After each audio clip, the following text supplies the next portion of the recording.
Hi friends, welcome to our masterclass about great endings. And the ending is, believe it or not, the most important part of your film and your screenplay.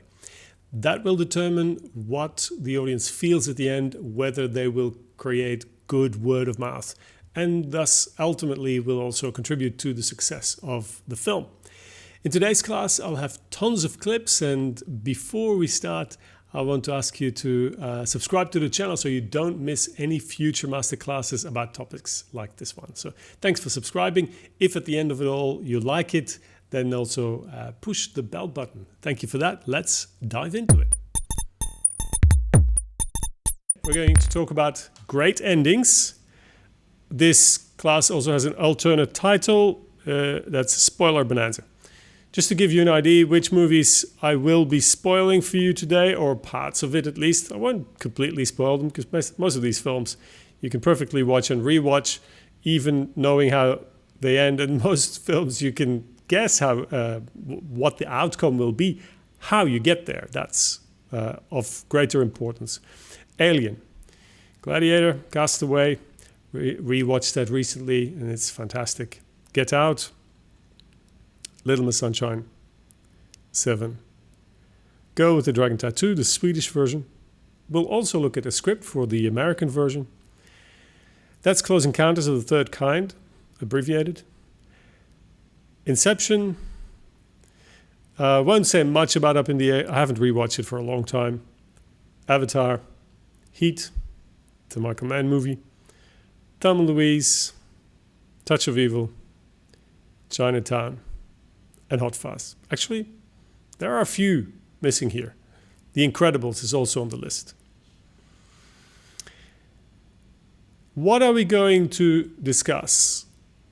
Where that ending sits, or at least which part of the movie we can consider the ending. We'll talk about up endings and down endings and what sits in the middle.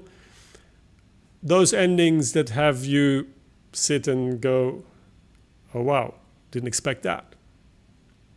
Ambiguity in endings. I'm going to remind you that you need it all set up before we reach that third act. And we'll talk about alternate endings, because many films, if not most films, have more than one ending, if not in the script, then in the edit.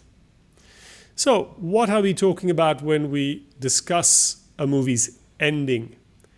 I think it's safe to say that this energy of going towards the finale starts at the beginning of Act 3. So it is important that you understand when the audience starts feeling that now the end is nigh. You know, it's not going to be running for much longer, and they understand that at this point you're not going to have a lot of story material anymore. So you have a limited amount of time to wrap up. This is proportionate to the duration of the film.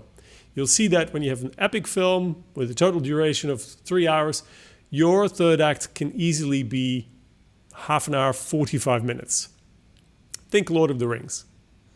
If your film is only 90 minutes, or romances and romantic comedies, that third act can be incredibly short.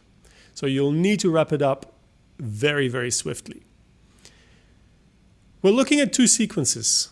We're looking at sequence G, that's where the action sits. That's where the final action by the hero happens. That's where the primary conflict or the central question is resolved. That's where the tension, most of the tension will be released. And then you'll have your final sequence. That really gives us the idea that now things have been wrapped up and now we're ready to go to the titles. They're different if you remember from our structural classes. Each of those has its own energy. So G has a lot of tension, H doesn't, and H is kind of optional. There are films that really end in that sequence G.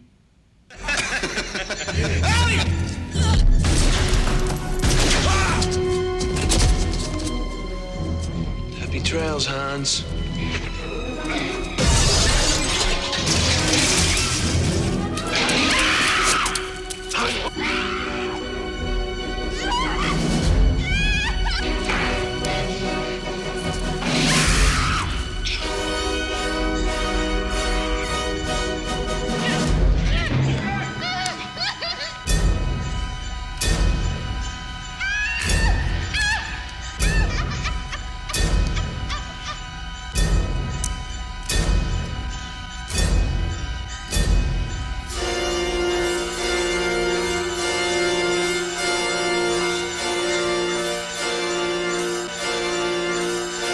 We've seen sequence H in previous classes when we talked about character arc and hero's journey. We saw how John McClane and Holly make up in that final moment, and that's very brief. It's incredibly short, maybe not even more than half a page or 30 seconds, something along those lines. Another classic ending, very simple again. It is, in a sense, the ending we're hoping to see, and it is paid off almost exactly the way we were expecting.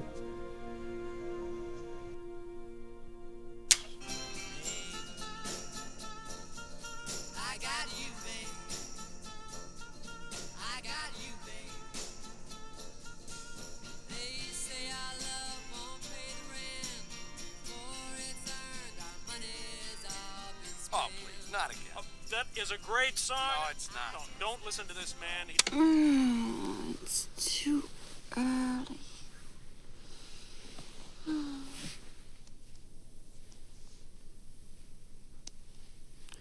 Oh.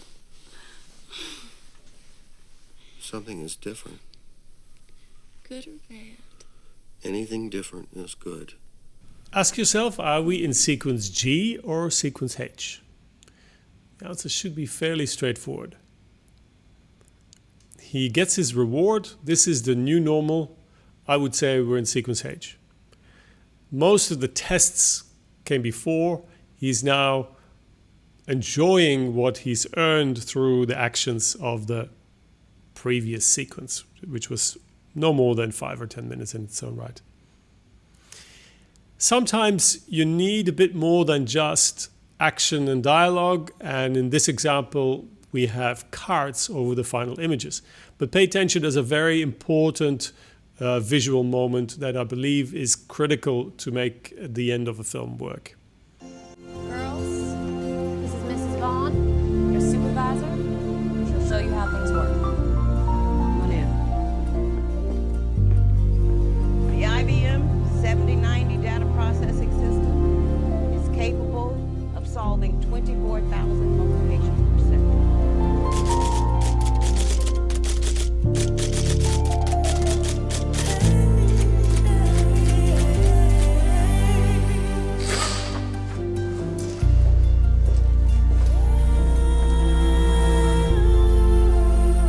Two visual moments essentially. First, our hero standing next to, I forgot the name of the actress. Then we have the cards, and at the end, the tea or the cup of coffee offered. That is a massive payoff, because this male character was essentially the greatest antagonist in this story. He was the one who was most reluctant to see these women, achieve equality within their workplace. Hidden Figures was missing on the list of spoilers. I apologize for that. There may be more. Touch of Evil, one of my favorite films. It's an Orson Welles film at 1958. Quite complex, not easy to identify who's the real hero. You'd say it's Charlton Heston. He's certainly the protagonist in the sense that he drives the story forward. But the real transformational character here is the sergeant on the villain's right-hand side, played by Joseph Calleja. In the story, he's called Menzies, Sergeant Menzies. What you'll see is the final moment between antagonist and protagonist Charlton Heston versus Orson Welles in the roles of Vargas and Quinlan. And we see the demise of the antagonist.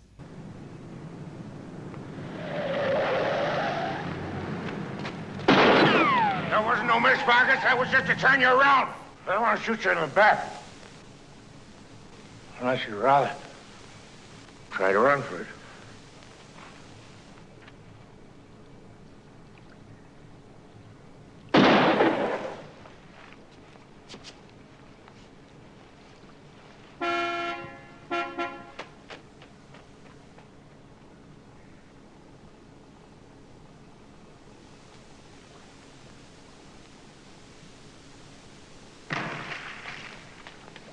Schwartz! Is she there? Did you bring my wife? She's in the car. That's Menzies. He's dead. Quinlan's been shot, too. He's lying by the recorder. Down there. I've got it all on tape. You sure you got enough? More than enough. Go play it back, you'll see.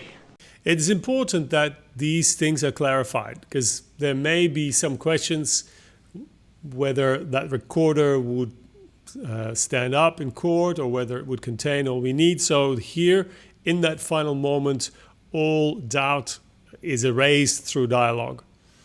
It is somewhat of a bittersweet moment in two senses. On the one hand, obviously our hero transformational character, Pete Menzies, dies. Our obvious star hero or star protagonist, Charlton Heston, prevails. He wins. It's his victory. But that victory is somewhat clouded by the death of the character who's heroically sacrificed himself. That gives it that bittersweet quality, and we'll have many of those examples. Those are traditionally the type of films, the type of endings that are more highly valued, both critically and by movie buffs. They don't necessarily give you that rah-rah feeling at the end of the film, but it gives you something that will last much longer. A wonderful moment, and also the other element in the bittersweetness of this film, to me, is the way Orson Welles humanizes the villain of Quinlan. And there's a wonderful scene just before the finale with Marlene Dietrich, and then she comes back for a line or two only afterwards as well. And that gives this film incredible depth and resonance. Now, the film with a good cop, bad cop, or not so much good cop, bad cop, but cops and robbers, is Heat, the Michael Mann film from, I believe it was 1995. Wonderful, wonderful film. Many consider it a masterpiece. It was the first film where Al Pacino and Robert De Niro appeared on screen together within one scene, at least. This is the finale, and I think it's another example of a bittersweet ending, even though, again, the cop prevails, justice wins, but this is at the cost of a character that's been humanized all through the story, and we don't really want to see him go.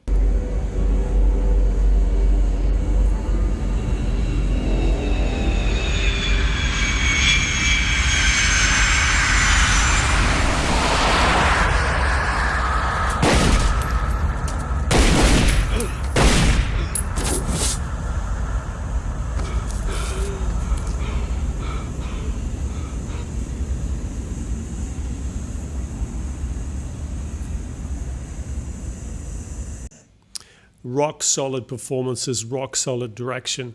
Final moments of Heat, in which the cop wins, but there's pain in our hearts, and I would dare to say even in the heart of Hannah, I think his name is.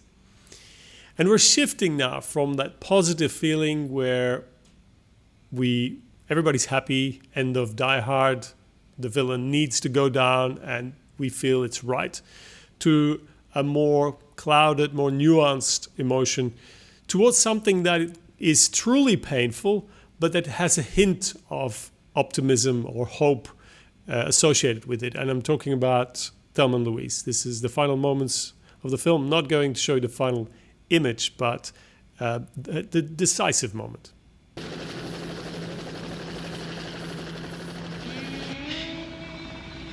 Okay, then listen. Let's not get caught. What are you talking about? Let's keep going. What do you mean? Go.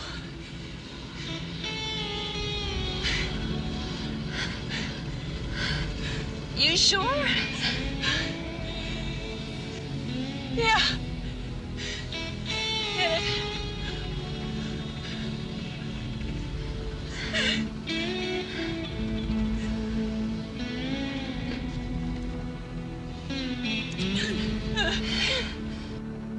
If you were unsure who's the hero in this film, this scene makes it very clear. The character who makes a decision, the character who wants to keep going, is Thelma.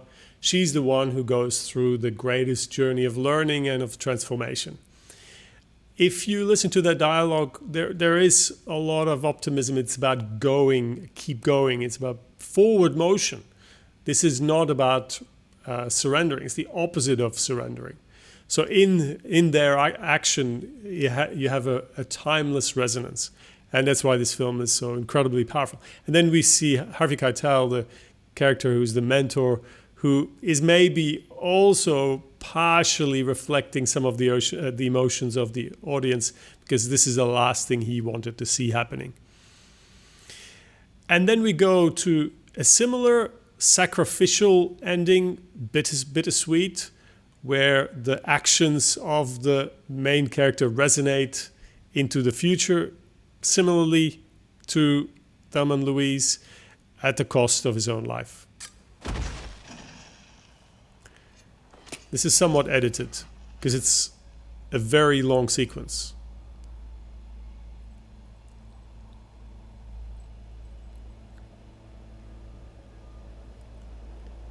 Takes about a minute before he collapses in the film.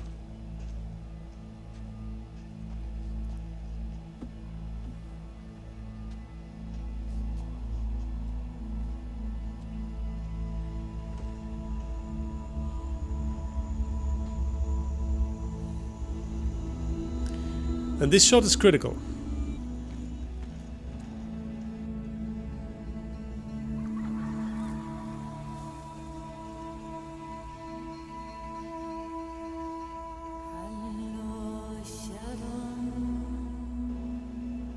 And there he goes.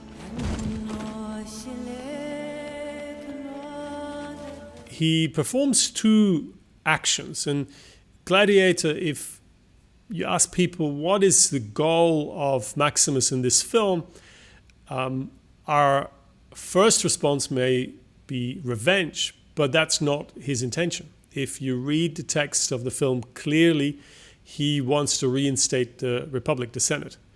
And that can only happen by removing the emperor, which he does here. So he does two actions. He does have his revenge, but the most important part is really reinstating the Senate. So here is a negative ending. Our hero is dead, but again, his actions resonate into the future, and that gives it the bittersweet ending. And he's also reuniting, for those who share the faith, he is reuniting with his family. Bittersweet is very common. Great films have bittersweet endings.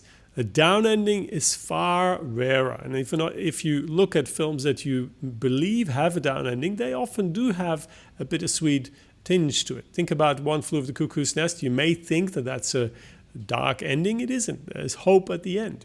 And consistent with the novel version, the true hero or the transformational character in that film is the chief. He takes the final action, and that final action is one towards freedom.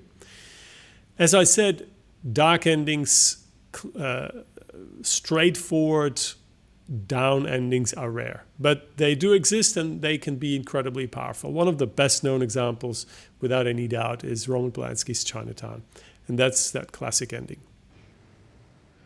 You want to do your partner a big favor? Take him home. Take him home! Just get him the hell out of here! Go home, Jake. I'm doing you a favor. Come on, Jake. Forget it, Jake. It's Chinatown. It was a type of ending that was far more popular in the 1970s. Big movies, successful films of that era had down endings. These days, they don't work anymore. Even where studios have tried, test screenings would each time show that audiences don't appreciate them, and very often endings are changed. And we'll talk about that in our section about alternative endings. Just to summarize, there's three simple options: the up ending, the bittersweet ending, and the down ending. And Hollywood obviously veers towards up and bittersweet. Down you will still find in art house and independent cinema more than anywhere else. Our next section looks at the type of endings that surprise us. And there are, I've been able to identify three different cases.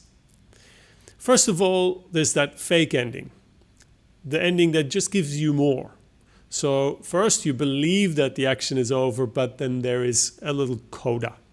So the tension is then resuscitated. It comes back, and then it needs to be resolved again. So I'll give you a few examples of those. Then there is the true twist, when we don't just have more of the same, but we have a completely new perspective. Something is shown to us that puts everything in a very different perspective. The true twist. And then there's the type of twist that you could say it is a type of twist, but it's not one that is incredibly popular. It's the one where we realize that it was all but a dream. So let's have a look at a few examples, a few famous examples of these. If you've seen Alien, no doubt you'll remember this. Here too, I have cut it together because Alien had those two moments quite a bit apart. So the longer you stretch the moment after the resolution of the first tension, audiences will start suspecting there's going to be more.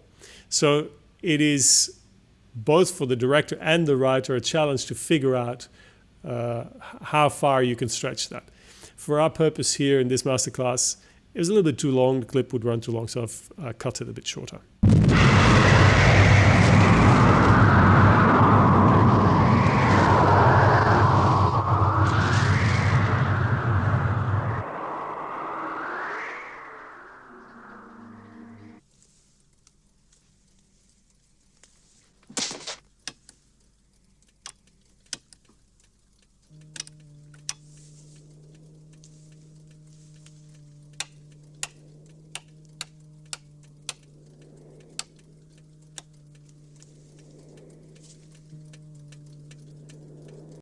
And this is such brilliant filmmaking because our eye will subconsciously have picked up on that. We will have seen that glistening skull of the alien in the wide shot. We're just not consciously aware of it until we go closer. And soon after this, obviously, the action just repeats. So it's again Ripley versus the alien, which we have had for the whole film. But now we are going for what we believe a definitive resolution. You may or may not know that this was not Ridley Scott's favorite ending. He had a wholly different ending in mind. In his preferred ending that the studio didn't agree with, Ripley was going to lose and the alien was going to eat her and then use her voice to send a message to Earth saying that she was on her way. Speed is another example where the tension is resolved and then this. Here comes the cavalry.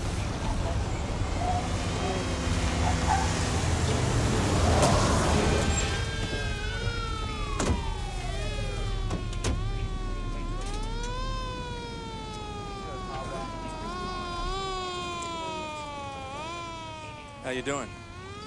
We're okay. Well, I just might be a nice guy and let you have the rest of the day off. Oh, boy. Mac, this is Annie.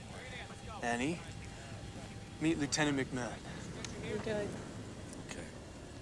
This should take care of it. Ow! Watch it. Sorry. We're gonna take you guys back and have you checked out. Lieutenant! It's him. He wants to know when he's going to get his money. And there we go. It's your typical, and there's more, and then the action starts again. And in the case of Speed, it's quite significant. I think we go for another 25 to 30 minutes. This bringing back of the action, this double ending or fake ending or false ending, is so popular that in comedies you'll see quite a few taking the piss with it. And this is one of my favorites. This is the ending, the finale of Wayne's World.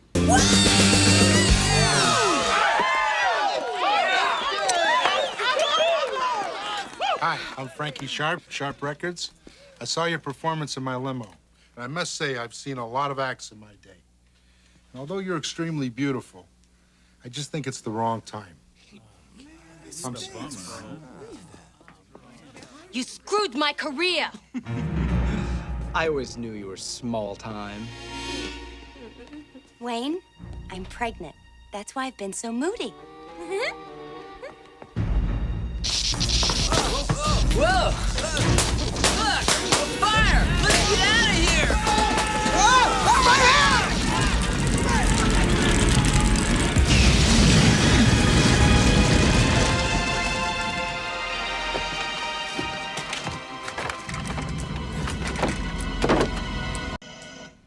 Playing with the audience's expectations and then subvert them, something that Simon Pegg and Edgar Wright are very good at as well. For fuck's sake, Nick, this is going to take ages. Yeah, it's going to take all night. Well, good job we got the manpower, eh, Andy? Well, official vocab guidelines state that we say staffing, not manpower, because manpower's a bit sexist. You don't mind a bit of manpower, do you, Doris? Oh, dirty bastard! You cheeky fucker!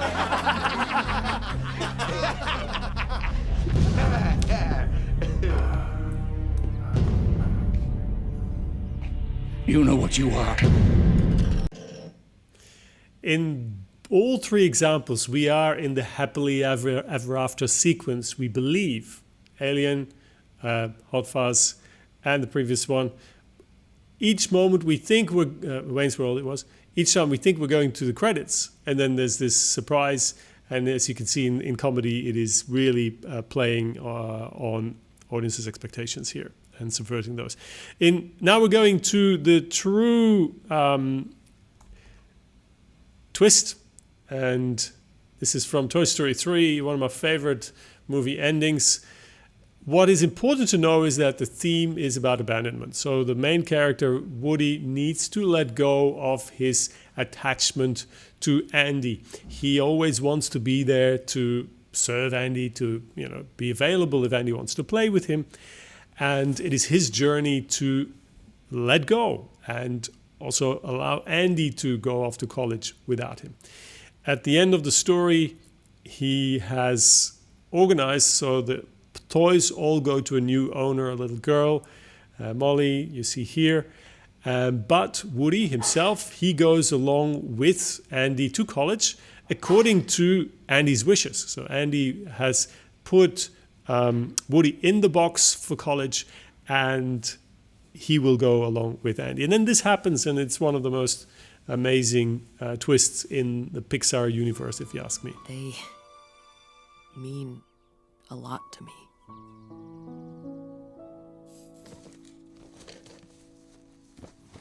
My cowboy!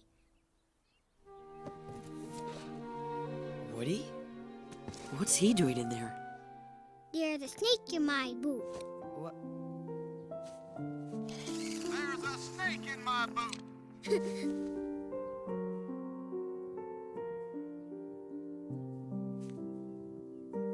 You see what I said earlier about lingering on the moments. Every beat takes its time here. What is particularly interesting is Andy's response is again about the same theme. It is now Andy who feels that he's still a little bit attached to Woody, so he struggles letting go, but he can't but give it back to Molly. He can't now, take her favorite cowboy away. This twist was set up very gently with a point of view cheat that I think we've discussed in our point of view class. But it's a wonderful twist that really hammers home the theme of the film, which is about abandonment and attachment.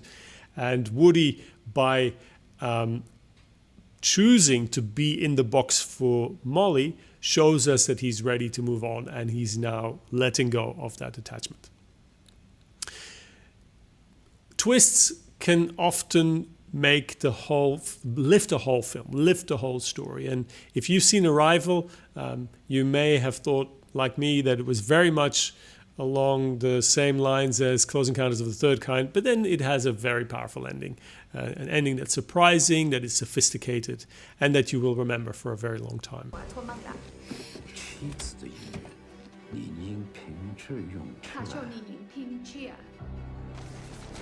Found the source of the phone call. It's in the clean room. Waiting for instructions. What are you doing? What are you doing? Changing someone's mind. Can you buy me 20 seconds?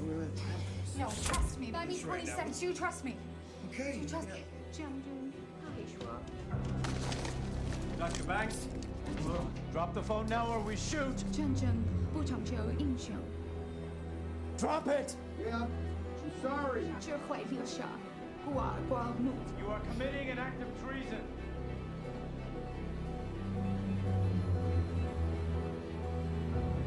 Yes. Drop it! It's done. I'm done.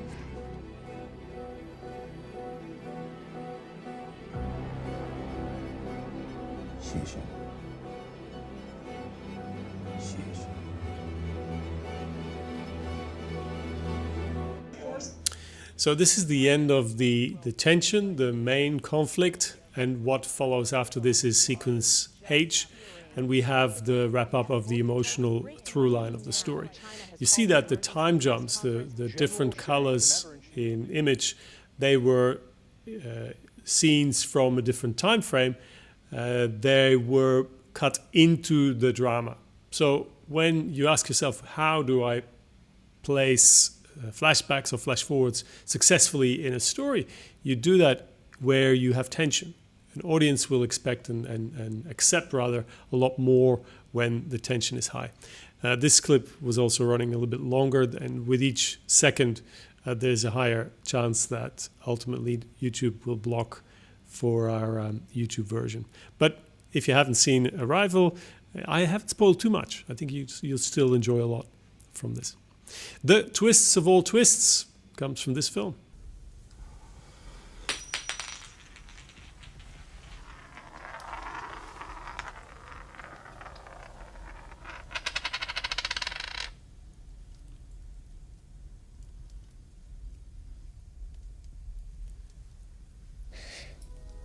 I see people. They don't know they're dead. How often do you see them? All the time. They're everywhere.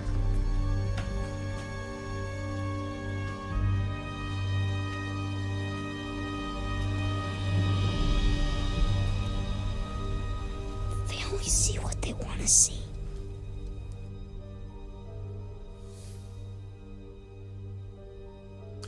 Again, a very good example of flashbacks placed at a critical moment, extremely high tension. Now, if you look at the structure of Sixth Sense, most of the story is over. The main tension is resolved. We believe that we're in the happily ever after. We believe that we're in the resolution of the relationship line, in the relationship between him and his wife. And then we have that twist that places the whole story within a different light. I also want you to be fully aware of the clarity of this sequence. There is absolutely nothing left for us to guess. It is handed to us on a platter. It is critical that we get it at this point. So all this evidence is fed to us, and you may, once you've seen the film once before, you may think that it's overkill. No, we need clarity, because in order for an audience to fully experience the emotion, there needs to be clarity about what just happened and what this emotion should be about. And then we go to the type of twist that I'm not a huge fan of. And it's ironic because this is an image from Laura, one of my favorite 1940s movies, because you've seen some of the clips in previous classes. And this is that moment in the midpoint reversal where our hero detective is in the apartment of the missing woman, or rather the Laura, who was killed, and whose case he's trying to solve. And then he falls asleep, and then this happens.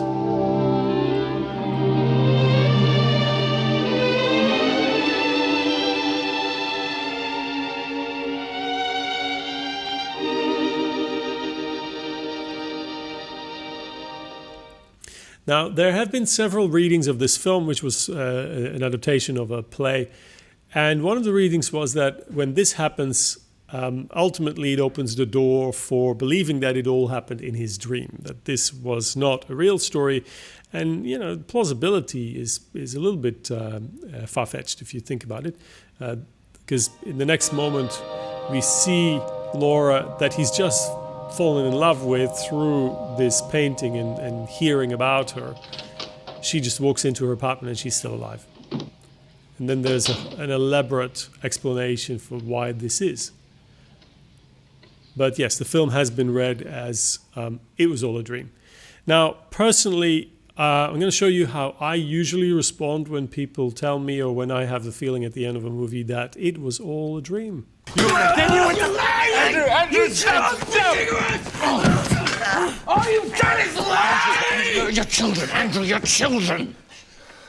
Simon, Henry. We never had any children. Your wife drowned them at the cabin by the lake. And here, the little girl, the one you dream of every night. We'll come back to Leonardo DiCaprio and his kids in another movie in a minute, but for me, it doesn't work. And I know that many, many movie buffs look at this film as one of their favorite films of all time. At least my opinion or my take on it is shared by some of the pundits on the internet. Personally, I find that it's very dangerous to tell an audience that everything they've invested their time and energy and emotions in was not real. In addition to that, in this particular film, the children are dead. That is a pretty hard nut to crack, only minutes before the credits. And that's why I think some of this is extended quite a bit before the movie wraps up. There's a lot of explanation, there's a lot of flashbacks, and to me, personally, I struggle with that. Don't forget, this film was made by Martin Scorsese at a time when he had already made tons of masterpieces, so he had a guaranteed audience. And I think when we as screenwriters venture into this sort of territory, we need to acknowledge that, and you need to ask yourself, would you get away with this sort of risks? Because I think it's a big risk. So just to summarize a few of the films that we have and have not spoken about with those surprise at the end. Gone Baby Gone, Ben Affleck's first directorial film, amazing film, check it out. Gone Baby Gone has this surprise fourth act, in essence, where it is a twist more than just there's more. We've seen Alien, we've seen Speed, Hot Fuzz, Wayne's World, Arrival, Sixth Sense, and Toy Story 3. I had, this is about a different type of ending. One of the scripts I loved reading at the time was Up in the Air with George Clooney. Then when I watched the film, it's beautifully made, but the end feels somewhat ambiguous. You feel that the character has changed, but you don't know for sure what his next step is going to be. And that final page in the script leaves that ambiguity open, and it reads really well. The writer here also makes it very clear that there is some change. In that first paragraph, Ryan walks through the automated door, looks like he did in the opening of the film, maybe even wearing the same clothes. Something is different, though. It is subtle, and that's why it has an independent feel to it. And that's probably why it's not a film that you see programmed over and over again. I have never seen it since. I would love to see it just from a professional perspective. But it is one of those where, because of its ambiguity, I think audiences struggle with it. They don't know how to feel. And therefore, you're not going to go back to a film where you don't know how to feel. Because when you watch a film, you rewatch a film, you do that because you're anticipating a certain emotion. That's my hypothesis about this.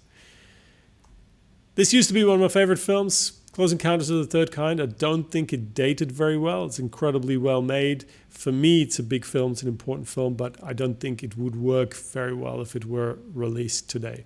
This is the final moment when Roy Leary goes on his journey to who knows where.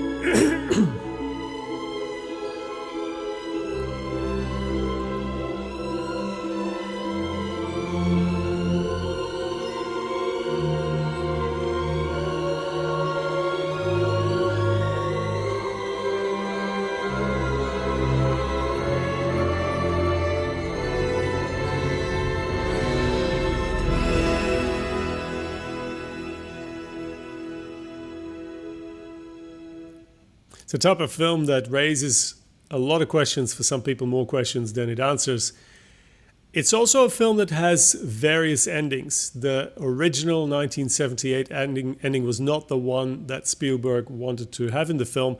It was the one that he had to leave because the studio stopped providing him with funds. He'd burned through the whole budget, and the whole sequence he wanted the film to end with didn't happen until many years later, after the film had made a ton of money and Spielberg was given a bit more money to do his own director's version. I think most fans agree that the original version is still the best, which is interesting because that's the one that has more questions. In the director's cut, we go inside the spaceship, and there's a little bit of a coda. It's also following the script. If you read the screenplay that's been available online, that has the director's cut. Back to Leonardo DiCaprio and his kids. This is the end of Inception, and I want you to think back. How did you feel at the end of Inception? What was your interpretation of that final moment? And then I will resolve your ambiguity about all this.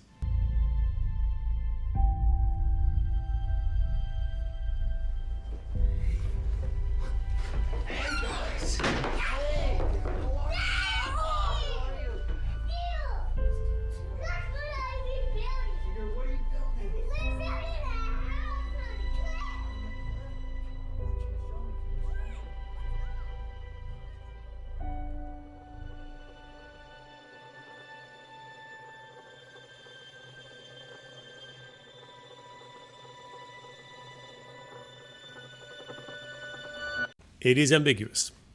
If you were to read the script, it would not be ambiguous at all, because the final words of the screenplay say, "The top is still spinning." And that means a lot in this film. It means that it's not toppling. And I won't give it away for those who haven't seen Inception, but it makes a world of difference. We're going to end today with alternate versions. And roughly speaking, there are alternate script versions when the screenwriter does various drafts with different endings. There are different shoot versions where the director tries different things that are not necessarily all scripted. And then obviously you have the versions where in the edit the director tries to solve problems, or after a test screening they need to go back into the edit and change how it all ends. This is the ending to the Swedish version of The Girl with the Dragon Tattoo. I'm going to give you two clips. Again, they're a little bit too far apart to run as one. We'll see the joyous celebration of our hero who's achieved his goal, but because it is a dual protagonist, immediately thereafter we also see the perspective of the other protagonist.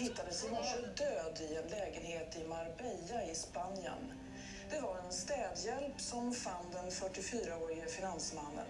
Enligt polisen har Wennerström begått självmord och man har inga misstankar om brott.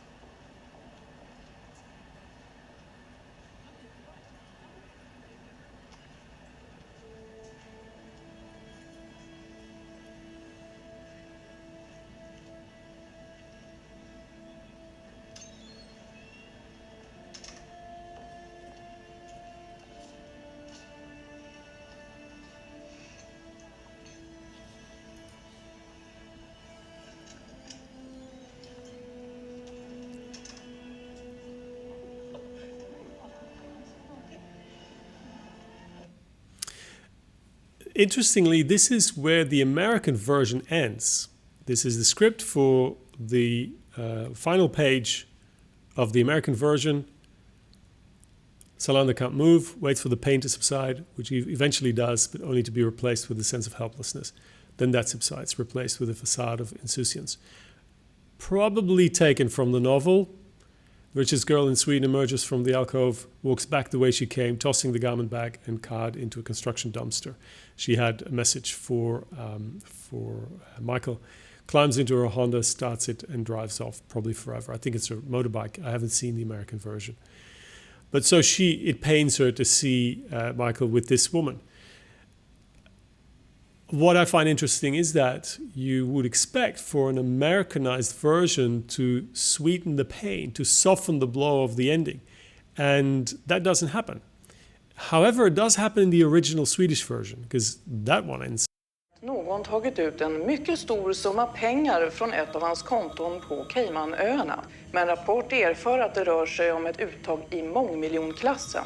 Polisen söker nu efter den oidentifierade kvinna som fångats på bild av en övervakningskamera.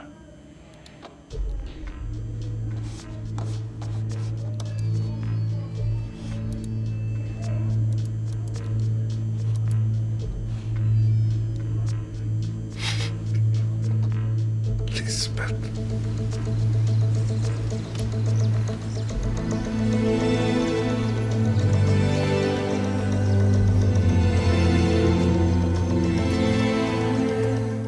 Castaway, the Tom Hanks blockbuster, opens with a FedEx truck in the countryside, and that's also how it ends. The same spot where the film opens, we see our hero at the end of the movie making a decision. This is that moment.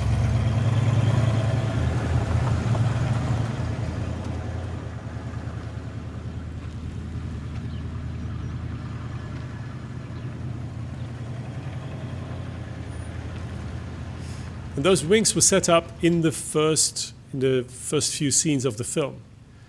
So it's a closed circle, and it's incredibly powerful. Many films do that, opening shot, closing shot, comment on one another, but a big change has happened for this particular character.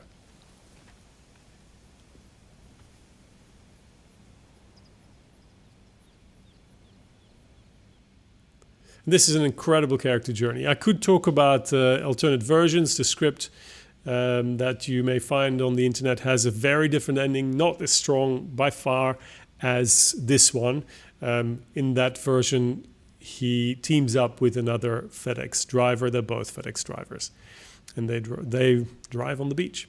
In terms of different versions or alternate versions, one of the recent changes to a popular film that you may have heard about was Get Out, the Jordan Peele horror film that had a down ending, and it was very much in the tradition of those 1970 films. It was a film that gave us a truth, that told us something about the world that the audience doesn't necessarily want to see, and Jordan Peele had to reshoot that ending.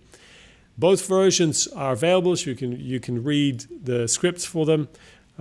This, I don't know off the top of my head which version. This is the up ending because it's got the Rod character. But the fork, it's interesting to see where they fork. And in the case of Get Out, that's very clear to see because in both versions, the Walter character shoots himself. So that happens here. And then in that down ending, Jeremy's the one who survives. And then cops arrive, officers arrive, and they arrest Chris, and Chris goes to jail. In the version that survived, same way, Walter shoots himself, but then Rose, the girlfriend, is still alive.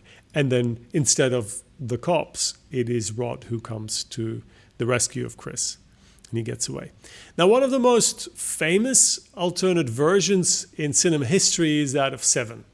And it was only, I didn't know this, found out through doing research for this particular class. But what turns out is that the version that we all know that is so successful was a version that was sent to David Fincher by accident. He was not supposed to see it. And right after that, the studio sent him the version they wanted him to read. But by then, he had gotten intrigued by that original version. And as we know, that's the ending that ended up on the screen. And that's the super dark ending. It's, again, one of the very rare downright down endings. There is, however, one change that David Fincher had to allow to be made. He didn't want it, but the studio forced it upon it. I'm going to show you two very brief clips. One where the tension is resolved, and then one that is the sweetener in the very final seconds of the film. So you may remember this is how it ends.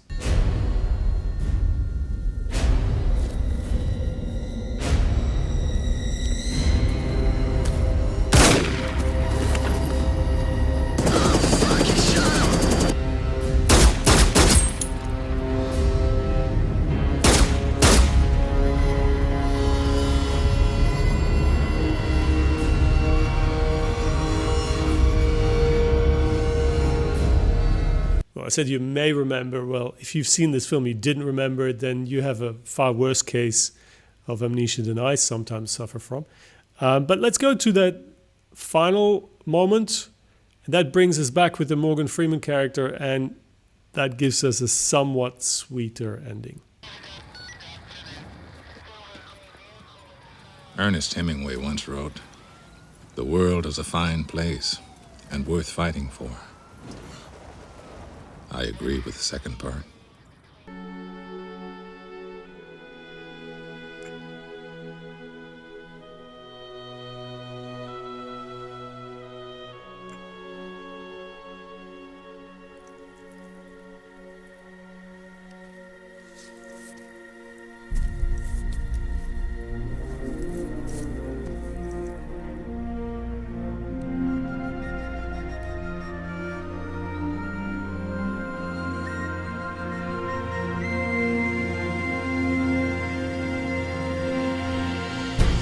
Ending on a jolt of energy gives an incredibly powerful emotion, one that the audience doesn't want to let go of, and they want to see that again. And I think that's probably one of the reasons why Avatar was so successful in terms of people going back to see it over and over again. Cameron does that often, by the way. Pixar are good at that as well. This is an example of the same technique in The Incredibles. Proud of you. What the heck do you want me to do?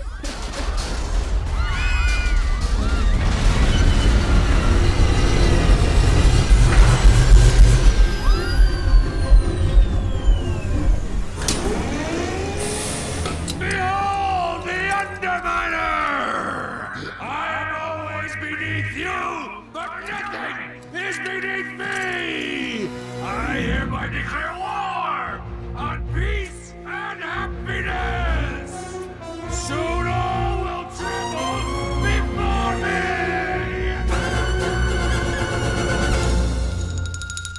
That final shot of The Incredibles, by the way, hammers home the thematic statement as well. We see the family working together, which is the polar opposite of what we saw at the beginning of the film, where Mr. Incredible was working all by himself. Shona, go ahead. Total Recall, the Arnold Schwarzenegger one, obviously, is a bit like Inception with that kind of, is it real, is it not, what actually happened in the end? I wanted to show it. I thought I had the original here on my drive, but I didn't. I think I own it on iTunes, but I hadn't converted it for this class yet. And I'm not a fan of the remake, so I didn't go for that one. But yeah, it's a great example. Do you think with In Bruges that down ending that's in the original script was why they would have not gone with that? The same thing, there might have been either shot or a test, and then they just didn't go with it because it was just too dark?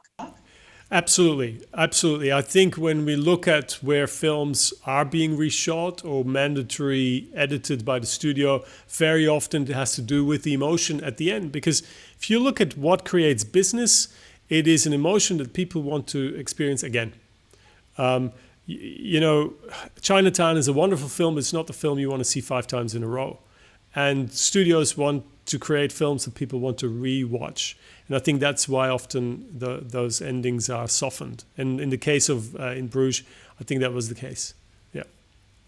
And there is, there is hope in the purgatory. Purgatory is not hell. It's not death, you know?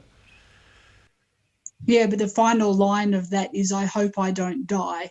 That's what he says in the ambulance in the movie. Yeah. So there's that up sort of beat there that you hope he doesn't. He's been badly wounded, but you hope that he survives. But that's not how it ends in the script. That's right, exactly. And in that respect, it's also a direct response to the midpoint reversal, where we see that he did want to die. Mm-hmm. On your last point about which type of ending, I don't know if I fell asleep at the wheel there, but so is the end, so there's no real right ending in a way. It sounds like Hollywood tends to prefer the happy ever after sort of ending. You know what? I should give you one more. I had one ending here, and I can't really. I was going to do it tomorrow morning, but I can't withhold it from you guys. It's just too much fun. Get your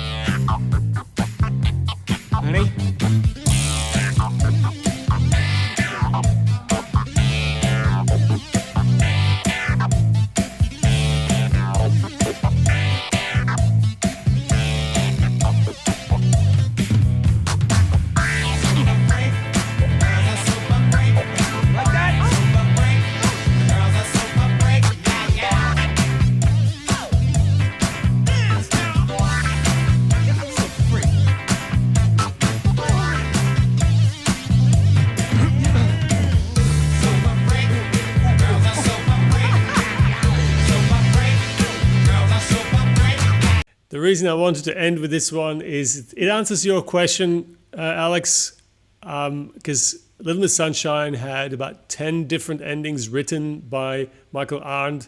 None of those were filmed, apparently, or maybe some were filmed, but in total another 10 were filmed. And so it was really a very, very last-minute decision to end in this way. That was our masterclass on great endings. We have many more to come, and to make sure that you don't miss out, hit that subscribe button. If you liked today's class, why not also hit the like button while you're at it? We very much appreciate. And why don't you check out our channel, because there are a lot of other masterclasses on various topics, and you might find a few to your liking. Thanks for joining us today, and I hope to see you next time. Bye.